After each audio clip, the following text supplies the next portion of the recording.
and we'll get started. So good morning and thanks for joining us. This is a initiative, the Restaurant Roundtable, that was actually proposed by Mike Beatty from Tap House as a way for the county to bring together restaurateurs in the area to kind of share ideas, challenges, best practice, what have you. So our first meeting, our first Restaurant Roundtable was only a few months ago, but in that time, I think so much has changed. Many of the restrictions that restaurants were facing have been lifted, and the financial aid that people had come to rely upon throughout COVID has been eliminated. But meanwhile, they're now navigating that proof of vaccination requirements, the new minimum wage. So with all of this and the changing circumstances, we have asked our friends at Restaurants Canada to join us to have a little bit of a conversation, hopefully offer a little bit of insight and guidance to our restaurant community in Dufferin County. So with us on the line today, we have Roberto. Roberto is the Director of Marketing and Communications at Restaurants Canada, and James, if you could give a wave as well, who is the VP of Government Relations for Central Canada at Restaurants Canada. So just a quick overview of what to expect. We're going to do a bit of a Q&A between myself, Roberto, and James, just addressing some of the biggest issues restaurants owners and staff are facing. Then we're going to address some questions that were submitted in advance by the community, and then we'll open the floor to some discussion. So we'll take probably 40 minutes, maybe closer to an hour, but we have booked until 11:30. For those of you who aren't, when you're not speaking, if you could just please mute your mic, and then in the meantime, engage in the chat and ask questions there that we will circle back to after the discussion, the more formal Q&A. So Roberto and James, let's start by addressing some of the most recent news that has kind of been at the forefront, which is the minimum wage increase and the elimination of the special minimum wage rate for liquor servers, who are now going to be, as I understand, entitled to the general minimum wage. What should restaurateurs know about these changes? Thanks. Start with the easy questions. I appreciate that. The less said about that, the better. I think, unfortunately, it caught us off guard. It really was not expected. This government had been very clear that they didn't want to address minimum wage, that they thought it could go up with inflation like it was planned to. So we weren't expecting it. You may be seeing that we're not getting into the fight of the where the minimum wage rate is. I think that's a fight that we'll always lose, and there's no point in spending capital on that. The thing that really affected us is the server wage. We've talked to operators that say it'll cost them anywhere between $75,000 to $125,000 per location. And this is money that was used to prop up the back of house wages. So I think what we're seeing people do, and the biggest problem on all this is you've only got 2 months to adjust to get ready for this. So sorry, and I'll just touch on one other thing. One thing people keep coming to me and saying, let's fight this, let's try and get it put off until later. This government has put in so much into this announcement. I was at a speech with the Minister of Finance. He mentioned it no less than 6 times. He mentioned this as a way of getting money to women, to minorities, and it's just not going anywhere. So there's no point in fighting it. What we have to do is adjust to it. So what a lot of people are doing is looking at their tip pools. Should they adjust that? Because 2 things this will do is first, it will cost you more money, and it also will. Your back of house people we're already hearing are saying, well, if they're getting if the highest paid people in our restaurant are getting a wage increase, I need a wage increase too. So those are the pressures. I wish I had a magic bullet to tell you how to do it. Tipping seems to be the most common, but if anyone has any ideas, more than willing to listen to them. Are you seeing some restaurateurs just do away with tipping altogether, paying a higher rate and operating on that sort of system? That's a trend that had already happened, started before the pandemic. I'd seen more people picking up on it during the pandemic. Like everything we do, it's really the customer that decides. We've seen some people that tried to go to that model and the customers just didn't like it. Now that there's no tipping, liquor server tip rate, maybe people will be more willing to go into it. I think one thing we saw in this pandemic is tip amounts. People are tipping a lot more than they used to because of the pandemic to give more money to the servers. It'll be interesting to see if this affects that and whether there'll be more money in the pool. But I do think, if nothing else, people will at least look at it and say, is this non-tipping model something I need to look at? Or even a set tip model. You know, they say 17% on the bill, and we'll pay our staff based on this. So there's lots of models out there. I think everyone just has to investigate it and figure out what works for them. Okay. And is there anywhere in particular for those who are trying to navigate, which model might make sense for them, where they might find different ideas from colleagues in the restaurant community for consideration?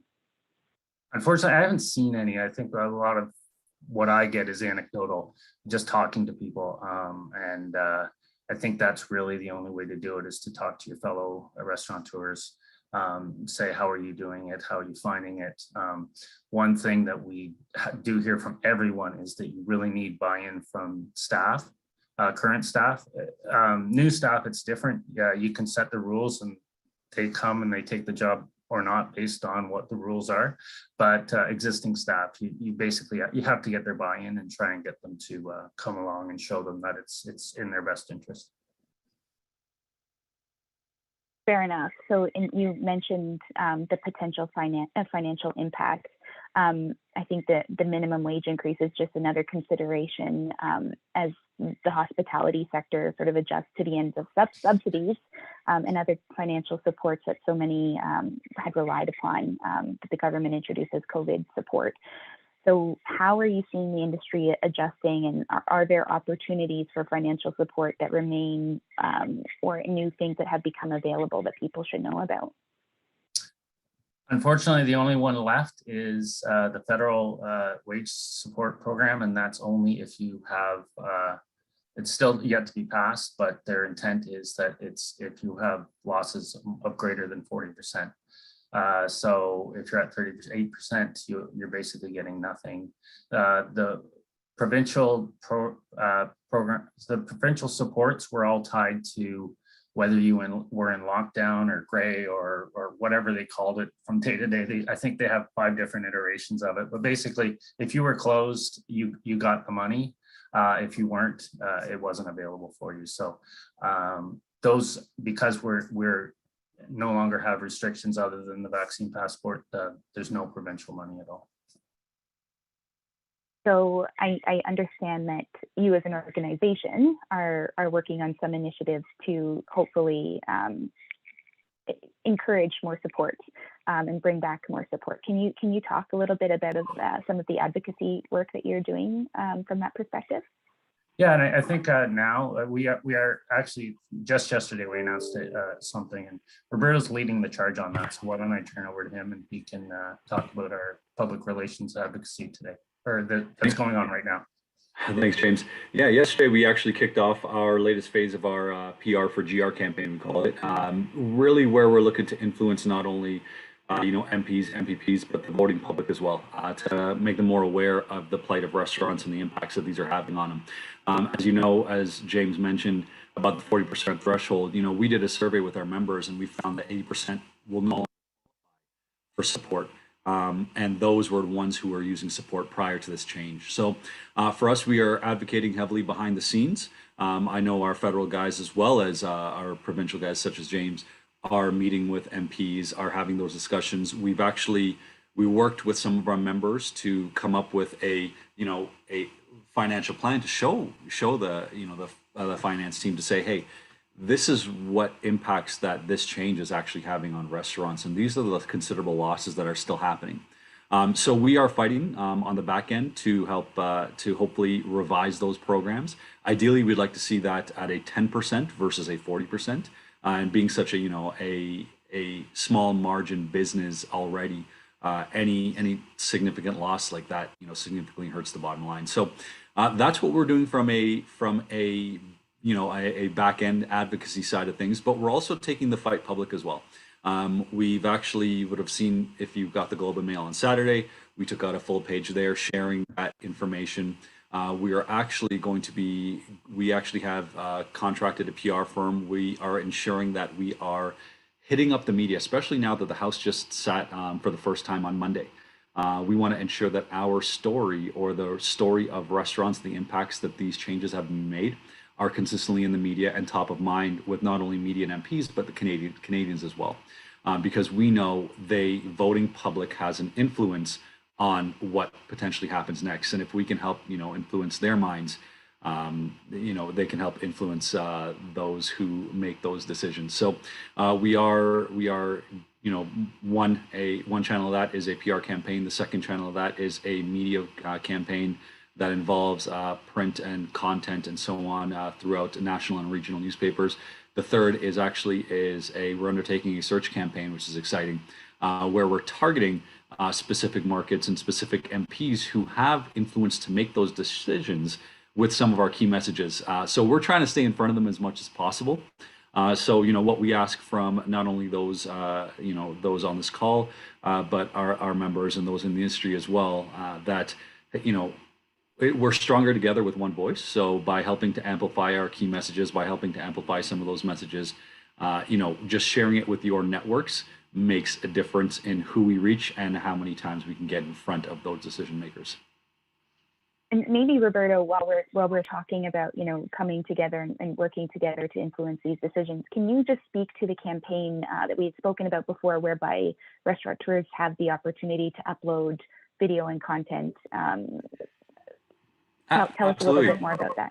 Absolutely. So the big drive that we have to go to for people to learn more is supportrestaurants.ca. So if you actually head over to that page, you'll actually see a couple things. One, you'll see our recommendations that we've been going to government with for what restaurants really need to help survive and revive communities across Canada. So you'll find some of our recommendations there, but you'll also find an area where you're able to submit a video. So if anyone on this call is open to submitting a video and just sharing with us, what changes these impacts have had to your business, your staff, what it means for your community, and why you need further support. There's some questions there you can answer. Please go ahead and do so. And we will continue to use those as a way to help influence the public as well and share their story, share the operator story. Because a lot of people, I think the perception is right now, especially coming out of summer and into fall, hey, patios are packed. So the perception is restaurants are doing well and they're busy. And then we're getting to the holiday season and people are booking events and so on and so forth. So the perception there is things are going well on the front end, especially from the consumer lens. But what happens January, February? We know historically that January and February are the worst months, in our industry overall. And one, given what we're faced with in terms of the still ongoing restrictions. Two, the impacts of the changes of the rent and wage subsidy.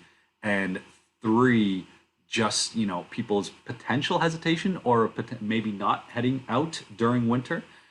January and February are going to be tough, and if we don't get that support, we've already seen 10 to 12,000 restaurants close since March 2020, and that number, we're scared that number will grow. Awesome, thank you. I posted a link to support restaurants in the chat. Maybe James or Roberto, just maybe check that to make sure I got the right one. I copied one and it ended up being another, but anyway. Nope, you are good. Okay, awesome. So another challenge that we've talked about that restaurateurs in Dufferin are facing, and I don't think it's unique to us, is workforce retention and attraction. do you have any insight into why this is the case, and what perhaps some restaurateurs might be able to do to overcome this challenge? I guess I can touch on that. I apologize. I seem to have the sun coming in and making weird shadows on my face. So I apologize for that. This is something we were experiencing before the pandemic, but the pandemic made it 10 times worse. We had people leaving our industry in droves. Now it's hard to blame anybody who left an industry where we were open and closed and open and closed, and they have families to feed as well, and they had to take jobs that they knew that they could have. So unfortunately, that took a lot of very good people out of our industry, and it's hard to get them back. I think the biggest thing people are doing is being innovative, is reaching out to people you normally wouldn't do. The days of putting a help wanted sign on your door and getting 10 applicants are over. You have to do more outreach. You have to talk to more people. One of the biggest things that people are having success with is talking to their staff and saying, do you know anyone? Are you willing to help recommend them, et cetera, et cetera. So, it's just reaching out to different people in different types, different locations, trying to get people to come into our industry. Another problem we're facing that we don't really talk about too much is the fact that young people just aren't working as much as before. Not only is the young demographic shrinking, but they're just not working like they used to. They're not going out and getting jobs early on in life, et cetera, et cetera. So just the pool is shrinking, and it's just getting that much harder to attract people. I'll add to that as well. One of the strategies that we found. So for those of you who don't know, Restaurants Canada also publishes our trade publication, Menu Magazine. Through that magazine, we try to speak to some of the thought leaders and experts across Canada to learn a little bit more. And one of the things that really sticks out, especially as James alluded to, a lot of young people aren't necessarily jumping into the workforce. And if you look historically at the numbers, there are less young people looking, overall, and from a population percentage than there were even a decade ago. So that pool has gotten smaller. And one of the strategies those who have found successful is, this generation of first-time workers who are looking to start a career in food service really want to connect with a job, with somewhere with what I quote, some kind of culture, a meaning around what they do, a meaning around the restaurant, and what values that restaurants have. And I take a lot of stock in that. I like to say that there's a lot of value in having your values as a restaurant owner, what you mean, what you do, how you impact your community. And we've found that there's a lot of retention happens a lot more, attraction and retention can happen a lot more when it's not considered just necessarily a job. But when your restaurant, has certain policies, whether that's inclusion, diversity policies, whether that's how your certain stance on topics of social justice, for example. But little things like that sometimes, while can teeter on, am I going too far? Am I not? But some of those things we found as, higher level strategies that some restaurants have implemented to help attract those workers who are looking to attach to themselves with a brand with certain set of values. In addition to that, flexible working hours and so on and so forth. The other things that many have talked about, referral bonuses and free meals and so on. Those are some of the things that we've seen or we've heard come from a lot of leaders in the industry who are talking attraction and retention. It's interesting because I would say it's not even just a restaurant problem, right? Employee attention and retention and attraction. Are you seeing anybody doing anything particularly interesting or innovative that you think would make for a good example for some of our restaurateurs to look to? Putting you on the spot. Yeah, I'm just trying to think here. We spoke to Michael Falcon, who basically he has built what he's done. He's actually created I guess he's used his experienced staff to almost become coaches and mentors for his younger staff. And what that does is that's actually creating a pipeline of workers that he can then tap into over time. Now, it's not something you can implement overnight, but what he's found is that by having that coach slash mentor within the business, and actually the Drake Hotel business as well, where they have people, you know, who have come into the business who want to get experience in it and you know, work under these people, shadow these people to learn what they can, and then kind of have the ability to go off in what they do. So the positive there is that I'm seeing some sort of growth potential in my role from a dishwasher to something else. And so those are just kind of two examples that I've seen that actually have sort of that culture pipeline, if you will, built in. And people get referred to work there because of that specifically. I love that. That's awesome. Okay, I want to talk about one more thing before we open it up to questions, and this is the proof of vaccination. I'm curious to know sort of what you're hearing about the implementation of proof of vaccination, vaccine passports. How is the industry responding, and is there any discussion going on worth noting? Well, I'll start with that. You know, it's been a mixed bag. I think when it was first introduced, it was presented to us as this is a way to get open. And so we say, yeah, of course, we want to be open, and we don't want restrictions. We want the 2-meter distancing gone. So yes, let's do it. I think what people have found is their revenues have gone down, their customer counts have gone down. Mainly, you know, it just makes sense. If at the time it was brought in, I think we were only at 80% people vaccinated. So you're taking 20% of your potential customers out of the pool. So, and then you have those that simply don't want to do it. So they aren't going. So we're starting to see that people are coming out regardless now. That's rebounding a bit. I don't think we're at the point where we would call for this to be lifted, because the last thing in the world we want, what we say is now is with this vaccine passport, we can say to government, we're safe. We're, you know, everybody here is vaccinated. We're a safe place to go. If they lift it, I don't know if we'll be able to say that anymore. So most people have embraced it. I think one thing I'm worried about anyway is I go into a lot of places where they're not being as assiduous with it as they had been at the start. So the last thing we need is a few outbreaks in restaurants for people that aren't checking. So hopefully people start or keep up with the good work.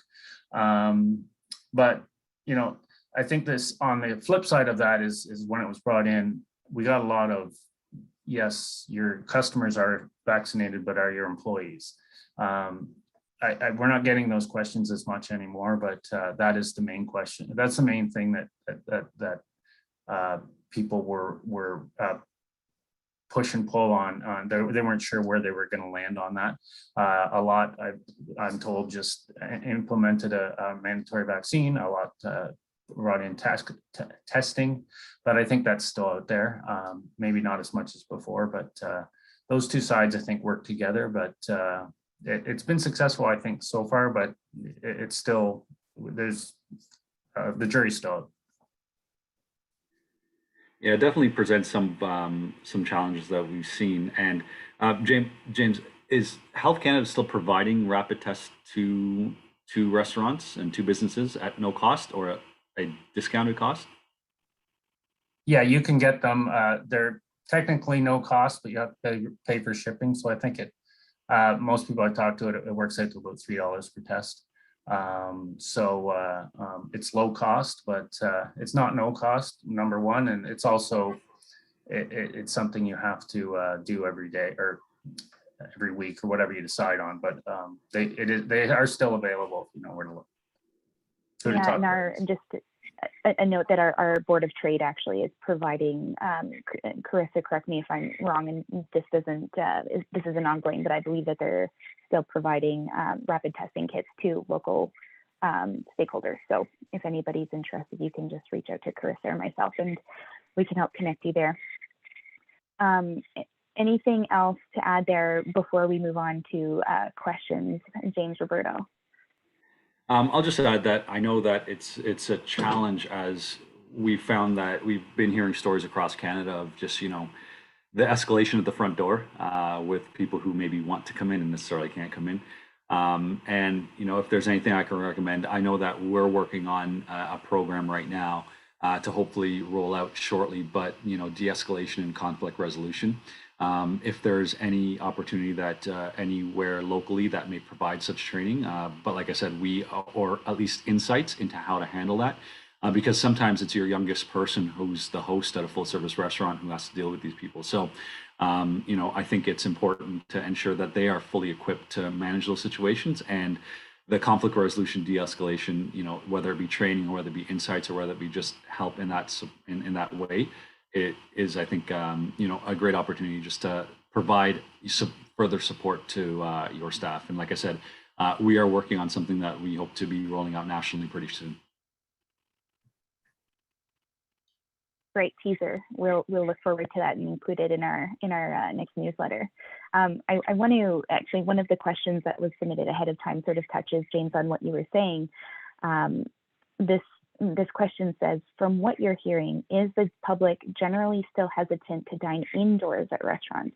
What can we do to let our patrons know that we are a safe place to spend their time? Yeah, that's a great question. We did a survey with I believe Angus Reid. I can be corrected. Correct, Angus Reid. That the vast majority of people were eager to eat out in restaurants. The media stories that people were still hesitant were way overblown. Like the vast majority wanted to get out to eat to restaurants. So that's what we're seeing. People are eager to get out. They're not hesitant, especially after the vaccine passport. I think what I hear most is not that I'm not eager to, but if they took the vaccine passport away, I wouldn't go. So that's very much not a problem. I think what I've been asking public health officials and government officials most is, you've spent the last almost 2 years lionizing our industry and saying, it's not safe, it's not safe. We need you to now do the opposite. We need the public health officer to go and publicly eat in a restaurant and declare it safe, to say, we think it's a great opportunity. We were in New Brunswick. They made the step at Thanksgiving they came out, the public health, they had a blip. They had started to have some cases, but instead of closing restaurants, they said to people, instead of getting together in family gatherings, go to a restaurant where we know it's safe. We can guarantee your safety. We can guarantee you don't mingle with other people and keep it within the household. So that, steps like that are amazing. And they go a lot farther than us taking out ads. We've been taking out ads in the national papers saying it's we're safe, we're welcoming people back, and saying all those things. Just those statements from public health officials will go a lot farther than anything we can do. On the same sort of note, another question, are you seeing restaurateurs implement vaccine mandates? And I assume this question is about vaccine mandates for staff. And do you recommend that we do this? Yeah, I touched on it a bit.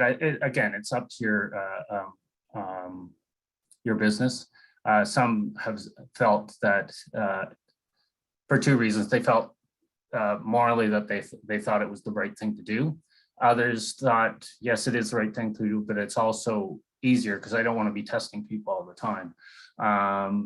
Some, though, decided, they talked to their employees and they were afraid, if I lose 20% of my staff, I can't open. So it's just not worth it. So it really is an individual decision. It sounds like a cop-out on my part, but it really is. You have to look at your staff and talk to your staff, see who's for, who's against it, and make that decision.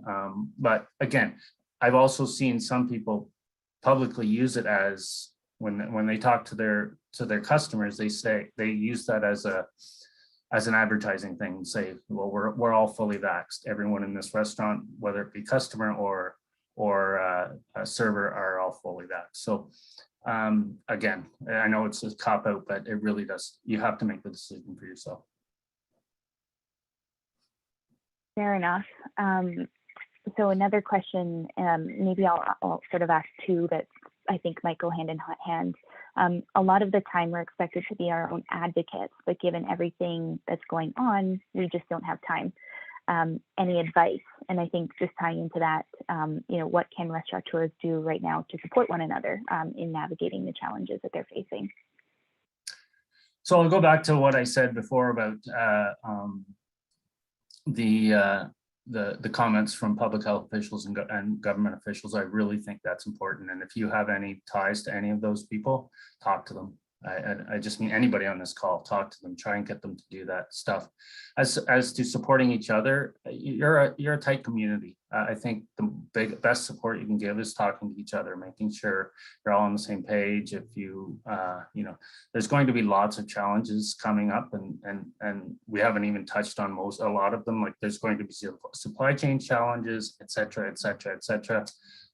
If you are having trouble getting steaks and you find a great local supplier that has slots, and share that information with your colleagues. If and sometimes if somebody's right at the height of the pandemic, I was really heartened that despite a lot of people's pressures, they were checking on each other. And they heard of others that were having problems. They were just talking to them. It makes all the difference in the world. To that end, I also mentioned the stuff we're doing on the recovery campaign. So why don't I turn to Roberto quickly to kind of talk about our restaurant recovery PR campaign. Yeah, so Terry Lynn, I think one of the things that you're doing right now, getting everybody on the call to learn a little bit more, to see what's going on, to be able to connect with each other. I think that's start within your community as well. So to echo James's point, just being able to support each other and talk to each other, that's one thing that I think this industry has done extremely well over this whole pandemic, is to be able to support one another. We heard stories of people opening up their kitchens just to feed staff who were out of work. Fantastic stories. But like I said, to James' point again, speak to those MPPs, speak to those officials that let them know what you're faced with. Leverage our key messages that we're going out with that you'll see on our socials. Those are some of the big key messages that we're sharing with the government, and we're sharing with the influencer, we're sharing with the public at all levels. So if again, I think if we can all just, together raise one voice, raise one message, we're louder. So I think that's going to be incredibly important for us in this advocacy fight that we're having right now for further support. So visit, whether it's Twitter, Instagram, Facebook, LinkedIn, whatever, feel free to connect with us. If you have questions, don't hesitate to message us. If you're looking for something, I would say, even if you need somebody in your local media wants to talk to you about some of these questions that we talked about today, and you're just wanting some information or some stats, happy to help point you in the right direction. We are, as mentioned, we are going national with a campaign, and if you're open to being a media spokesperson for this national campaign that we're going out to, please don't hesitate to reach out to me. You can reach out to me through Terry Lynn.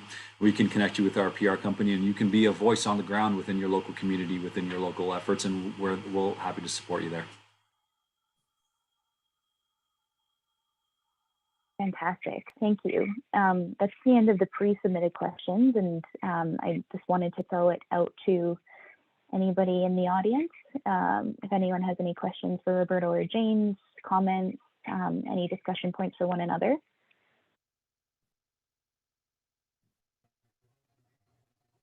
Go ahead, Mike. Hi guys, my name's Mike, run Tap House Craft Beer and Kitchen in Orangeville.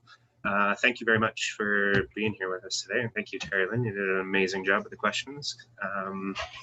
Pretty well touched on everything. It's interesting. I don't necessarily have any comments or questions, but comments. You guys are saying all of the things that are happening on the ground here, which is kind of neat. It's Retaining staff by creating culture is something that I feel like we've always kind of done in our area, which is amazing.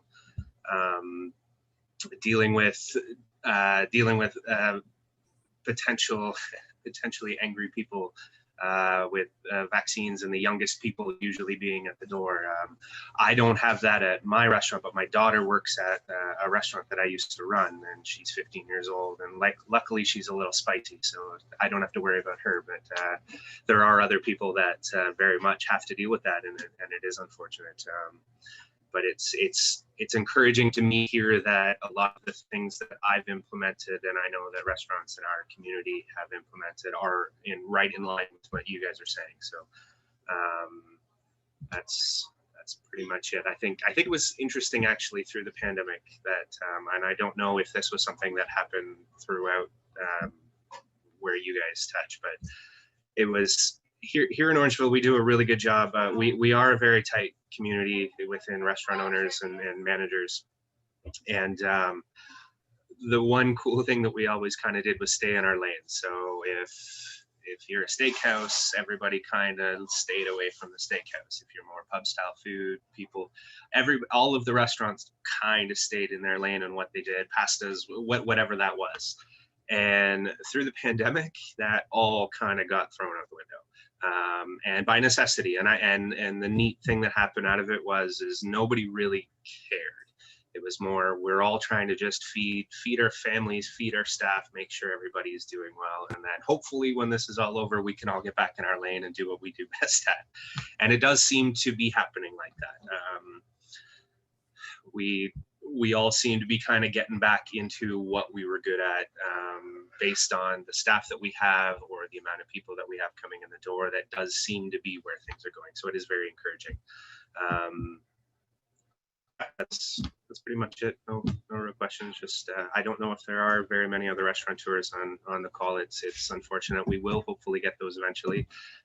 What I would like to do as a member of the tourism advisory group, and I sit on the BIA here in town as well, is try to get restaurateurs together more often. If somebody steaks really well, and issues are still very much a major issue in town. I see nobody blinking, so I hope I'm not frozen here. Anyways, I'll pass on to somebody else. For a second, thank you for your time. No, Mike, sorry, James, you can jump in. That's fine. Go. No, I just want to say, thank you for that, the commentary. And, we've tried to ensure that, we listen to the ground, right? Listen to the ground floor, what's happening there and how best we can support. And that's what we're here for. So, I'm glad to hear that, everything that we said is echoed by you as well. But I do want to share a couple things in terms of resources as well. We talked about the industry coming together, and sorry, Terry Lynn, I'm just going to use this as a little promo time real quick. February 27th to March 1st, we actually are having the RC show back in person again. So last year, if you may have remembered, we were online. Previous to that, 2020 was our biggest show yet. 3 weeks before everything shut down, we had 20,000 people in the Enercare Center, and not a case, nothing ever got reported. So it was fantastic. But we're looking to bring everybody back again, February 27th, March 1st. So, I know you're only Orangeville. I'm in Caledon, so I'm going to come up and see you guys. If you guys are available any one of those times, we will be at Enercare Center downtown Toronto. Passes are available, and we are looking to have people there. We're bringing in thought leaders, we're bringing in the experts, products, supplies. I know James touched on supply chain issues. I know one of the things that people are looking at is, okay, what can I substitute ingredients for on my menu? And so, we're going to have a number of suppliers there again. So far, from a supplier side exhibitor standpoint, it's actually been really good. So we expect a packed show floor once again.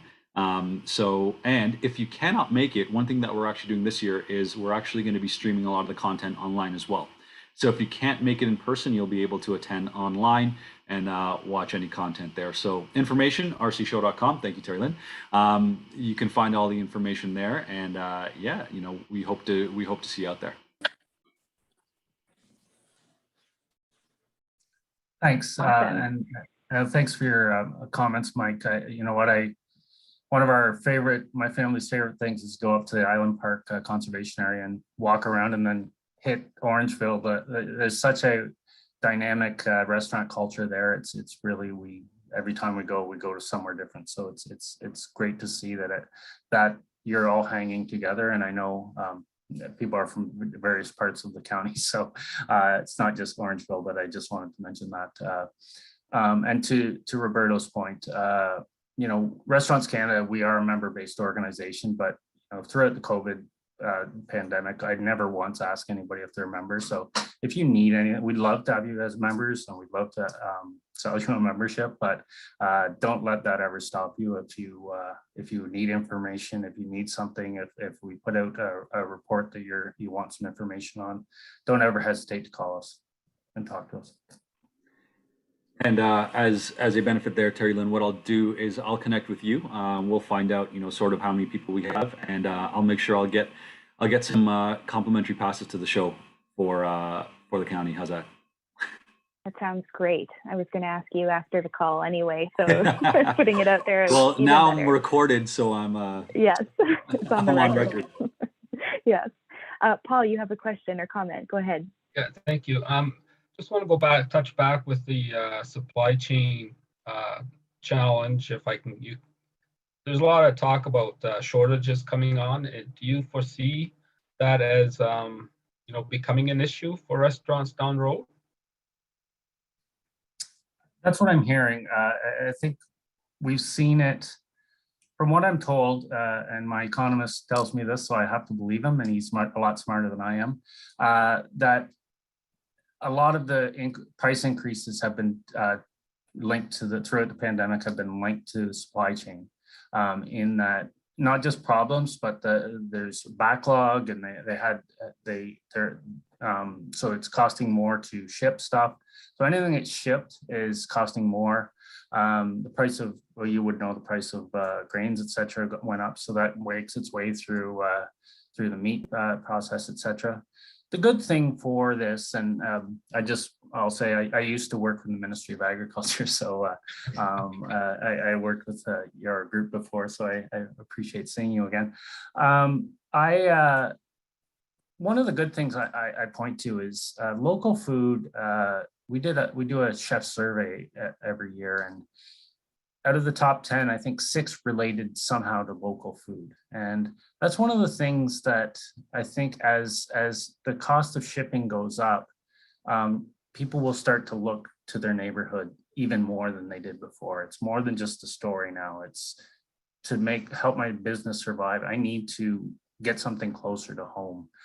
So hopefully that's one of the, I don't want to say there's any good side to the pandemic, but if we can get something out of that, hopefully that growth in local production and local and the having the supply chain close to home will be one of the good things coming out of this. Yeah, so that's actually why I'm asking. We started a vertical farming operation here on our farm, or indoor farming, whatever, and hoping to supply our local restaurants. We did hear that, like, Krabby Joe has, this is what we heard, I don't know if you can confirm that, but it has allowed the individual restaurants to source produce locally. And that's the type of stuff we're looking for as well. So I'm just wondering if restaurants are going to kind of all start looking more for local produce particular, and source that locally rather than from far away. Like we've also heard that trucks now are taking 2 to 3 days longer to unload. So they're actually standing in a parking lot. It used to be 1 or 2 days, now it's 2 to 5 days. There's also stories about trucks that a tractor would have 2 to 5 trailers waiting for them to move it. That has now the 5 to 11 trailers for every tractor to move. So that's the stuff that we're hearing, and that raises concern because some of that food can't stay in a trailer that long and then have to be moved to a store shelf or to a restaurant cooler and still try to be fresh. I think that's some of the challenges that are coming. And for myself, I see that as an opportunity to provide restaurants locally. I totally agree, and I think you hit on another point. Is the labor shortage isn't just affecting our industry; it's affecting that's why a lot of the reasons supply chain is slowing down is they're also having labor problems, and that's why you're unloading slower. And I am hearing that's I think the biggest problem or obstacle to getting more local food in chain restaurants, especially, is that they want a single supplier. And I do believe I have a close friend who is one of the major suppliers for one of the major chains, and he says that they're looking at options, can we just give the parameters of what we need to ensure we all have the same type of product, but yet not have to get it from the same place. So hopefully more and more will do that. I think they may be forced to in the end, because in the end, you need to sell a burger. And if you don't have the burger, you can't sell it. So hopefully that will make the supply chain shorter. And the shorter it is, the less problems you'll have, or fewer problems, sorry. Yeah, there's always a positive out of a negative, right? You read through history and things like a pandemic that we're going through now. Somewhere along the line, new things come out of it, new opportunities come out of it, and I think that's the positive that we can take out of this pandemic. So.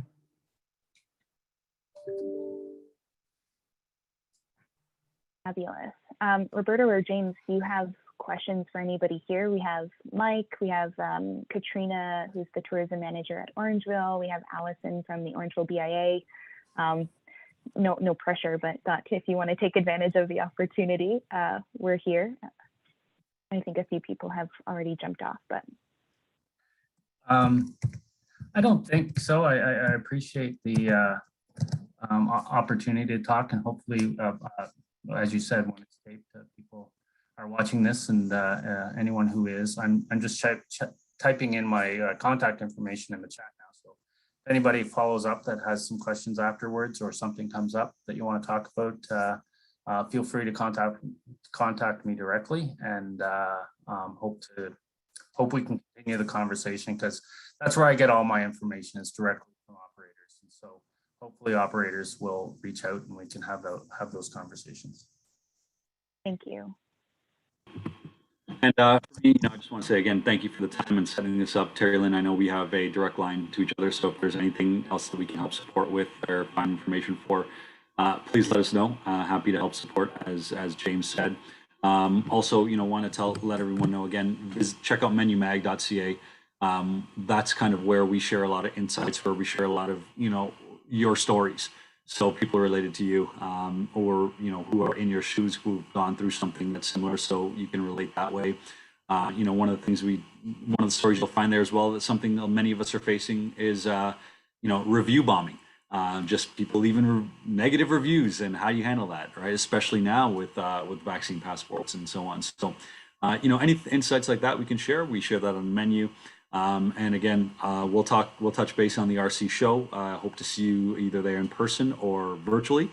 And again, if there's anything I can ask of anyone here, is just continue amplifying the voice together. I think we're stronger together and we're louder together.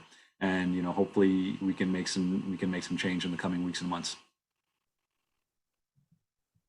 Amazing. James, Roberto, thank you so much for taking the time to join us today, and to everyone who RSVP'd and attended. Thank you to anyone who's listening to this well down the road as a recording. Thank you. And again, as the county, we're really trying to figure out, how we can best support our restaurateurs and stakeholders at large. So anytime you want to have a conversation with us, myself, Chris, or Brittany, I think you all have our info as well. So thanks, everybody. Have a great, what day is it? Wednesday. And enjoy the rest of your week. Thanks a lot. Bye, everyone. Thank you. Thank you so much, guys. Yeah.